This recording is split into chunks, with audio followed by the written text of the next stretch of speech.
begin by asking, as I did Judge Napolitano earlier, is this just madness or is there method in the madness? And if there is, you're the man to explain it, I know. I think there is method in the madness. I think that this is a Republican Party administration.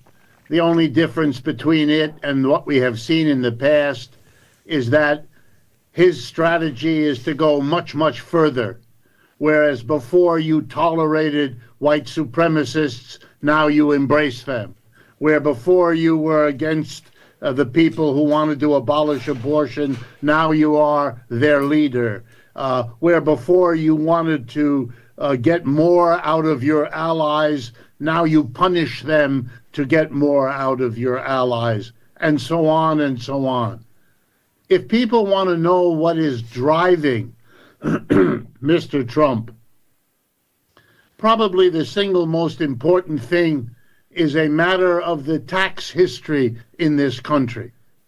In the first administration of Mr. Trump, back in 2017, the only major economic act that he achieved as president was an enormous tax cut favoring corporations and the rich, which he accomplished in December of 2017. It was noteworthy mostly because it came at the end of a 30-year period in the United States during which we had had a redistribution of income and wealth from the bottom and the working class to the people, the 10%, the 5% at the top. Never did those people need a tax cut less, and they got it anyway, because Mr. Trump was taking care of business in the way that the Republican Party always had. But that law that passed that tax cut had a clause in it that it expires this year, 2025, which means that Mr. Trump has a problem. He must do something, because if he doesn't either renew that law, prevent it from expiring, if he doesn't do that, then his supporters, corporations and the rich, will face an enormous tax increase as we go back to what taxes were before 2017. He has to perpetuate that tax cut, which means he has to use his control of both houses of our Congress to get that through. And since he has promised even more tax cuts for corporations and the rich, and a few for the rest of us, he has an enormous problem. We were already scheduled to run a $2 trillion deficit this year, and he now faces a conundrum. How is he going to stop borrowing too much money that the rest of the world is unwilling to lend us? How is he going to do that without taxing corporations and the rich, who will dump him politically if he dares? That's his dilemma. And whether you're looking at tariffs or you're looking at the wholesale firing of public employees, that's what the story is about. He's trying to solve all of these contradictions and having a difficult time. But he's desperate. And if I can underscore anything for your audience in the United Kingdom or beyond, these are not the strategies of some master manipulator. These are the strategies of desperation. We're coming to a very key part of the decline of the American empire, already underway.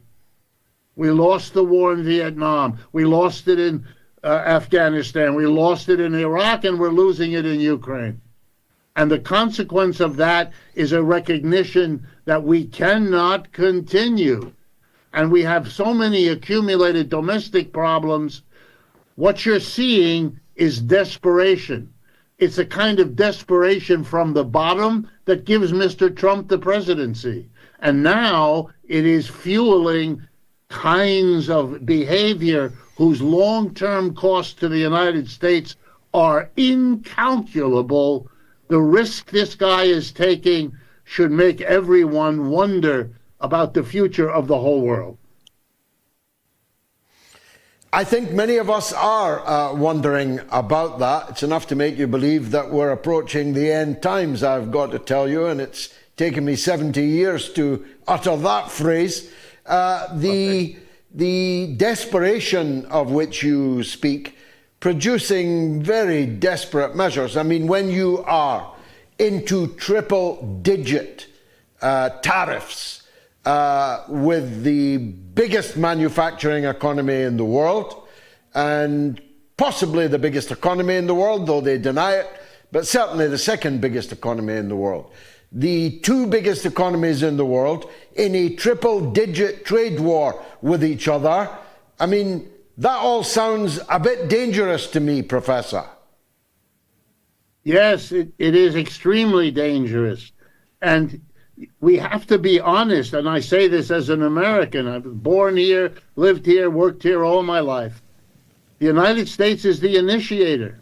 The United States is afraid of what is going on in China, and by that I mean its staggering economic growth. I mean, here is one of the poorest countries in the world a few decades ago and is now a superpower.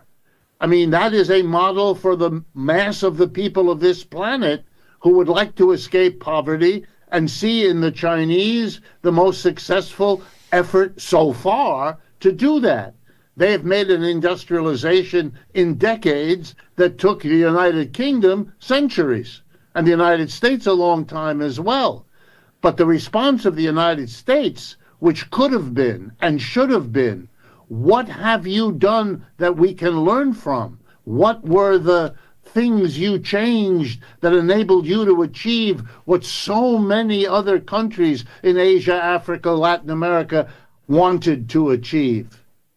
Instead of that, the strategy has been to try to squash it. The attack on the Huawei Corporation a few years ago, the stationing of the 7th Fleet in the South China Sea, the endless rediscovery of this dead horse called Taiwan. These are provocations now with these tariff wars. It's designed to distract them, to slow them down, to interfere. And the most impressive thing about China is that it's been going on for 15 years and it's clearly not working. And so the response of people which could have been and should have been, let's sit down and work out with the Chinese a way to live on this planet together without coming to the blows that will destroy this planet. Instead of that, they just double down. Mr. Trump's favorite strategy. If it doesn't work, do more of it. If it still doesn't work, do still more of it. By the way, the 125% tariff is not the most outrageous so far. It actually comes second to another one that I want to tell everyone about. In Europe, you can see something called the BYD automobile. I don't know if they have them in England yet, but they have them on the continent. And that's a Chinese company, and that Chinese company is the result of a competition over the last 20 years. Every automobile company tried to produce electric vehicles because they saw that as the next phase of the automobile company. Mr. Musk is famous because he was one of the early achievers, and to his credit, and he's made a fortune out of it. But he didn't produce the best one. The best one, that is the best car quality at the lowest price, is the BYD company. Every engineer who has looked at them says the same thing, Chinese and non-Chinese alike. And that's why they're very, very successful. They just passed Tesla in China as the biggest seller of cars, etc. By the way, it stands for the English words, build your dream, BYD Corporation. Yeah. And we don't have it in the United States, not at all. because Mr. Trump put a 27% tariff in his first term, and Mr. Biden raised it to 100% during his term. In other words, trying to stop them, but did it work? No. Has BYD Corporation grown? Spectacularly. This is a failed strategy, but it does look good on television here in the United States. Mr. Trump is smiting the world around. He's claiming we have been the victim of 50 years of cheating. He makes this stuff up. There's no economics to support it, but it is a kind of chauvinistic, nationalistic economics that plays for a while well, but not as the costs. And let me mention a couple because they're so important. Every country in the world and nearly every company is now required to re-strategize and rethink where is it going to locate its warehouses, where is it going to locate production, where can it expect to grow its market, where will it have to suffer a shrinkage of its market. It can't know. Everybody is making decisions and saying, wait a minute, we can't. And we all know in economics what happens if the investing class, the top 2 or 3%, are waiting. That was the lesson of the British brilliant economist Lord Keynes. He explained, if the corporations wait, we get recessions. That's the biggest fear in Wall Street right now, that this crazy policy of tariffs, on again, off again, higher, lower, what it does do is hold back every decision-making capitalist and thereby plunge the rest of us into an economic downturn that could rival the Great Depression because of its globality, because it involves so many. The risk he is taking to further the old Republican Party agenda in this country, and I put aside how it will worsen the inequalities of wealth and income, but merely as a manager of a capitalist system in trouble. This reminds me of a desperate person trying desperate things because he knows that if he doesn't do something, the path ahead all goes down. It is apocalyptic, as you describe it. They say that war is the continuation of politics by other means. Is this trade war a continuation of war, or a precursor to war, as a paving stone towards war? Might all this turn hot? I'm afraid the answer is yet. For me, it looks like a precursor. I retain the hope. I'm basically an optimistic character. I retain the hope that as you get closer to the danger, to the explosion point, when a trade war morphs into a hot war, it's already referred to in this country as a second Cold War. Now that the one with the Soviet Union is behind us, we have one with China, and we know how close on occasion we came in the old Cold War. And you know, some of the rhetoric in this country, even the other day, the Chinese response, if you want a trade war, we will fight it to the end. I don't know what the words to the end mean. It's a Chinese choice of phrase, but you can see the United States cannot, in my judgment, and I'm not far from alone, the United States cannot undo or reverse what the Chinese have accomplished. They can't stop what has been going on now for 30 years. The International Monetary Fund, even for the 2024, the last year, which was a troubled year economically, to say the least. But if you look at the IMF, the United States grew faster than any country in Europe at 2.8%. China grew, according to the IMF, 5%. India, 7%. Okay, that gap keeps growing. And there's an understanding in the United States that time is not on our side. And that's a very ominous recognition. I believe it is accurate, but it is an ominous statement unless we get a welling up of opposition that might, if it comes inside the U.S., change the mentality. We've had 3 or 4 days of terrible stock market downturns, and many of the biggest capitalists on Wall Street are letting Mr. Trump know they like his policies, they hope he succeeds, but he cannot pinch them. It's this wonderful example of the people at the top being ready for everybody else to take their medicine or to have a difficult time, but not them. They don't even want 10% of a downturn or 20% in the stock market. Well, if he keeps ruffling the feathers, and boy, is he doing that. I can tell you the labor movement is more active in this country than I've seen it in 50 years. The opposition, this last weekend, we had an estimated 1 million people across the different cities of the United States and in villages and towns, and they all had one basic idea. Stop it, Mr. Trump. Stop it.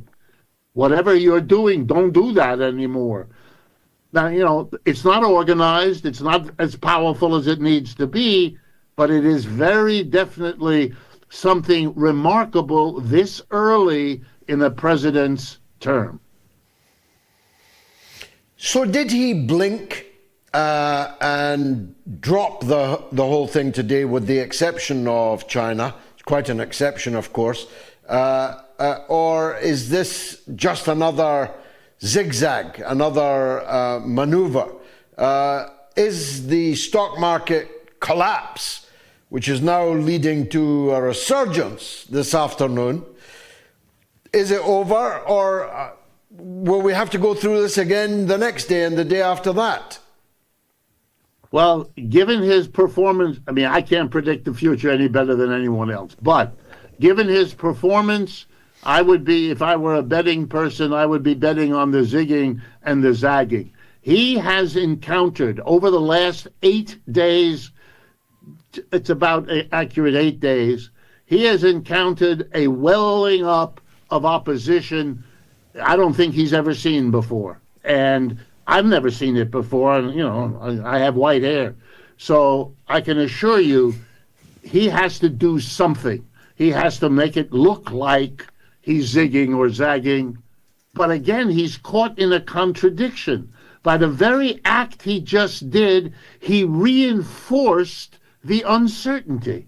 Anyone who was making a plan based on these tariffs now has to throw that plan out the window because the tariffs are what? Delayed 90 days. Well, maybe he's changed the delay times, he's changed the amounts, and here's clearly a politician who's in trouble, who's desperate, who may lose in a very short time what he gained. You know, people who come out of nowhere and rise quickly often disappear pretty much in the same way.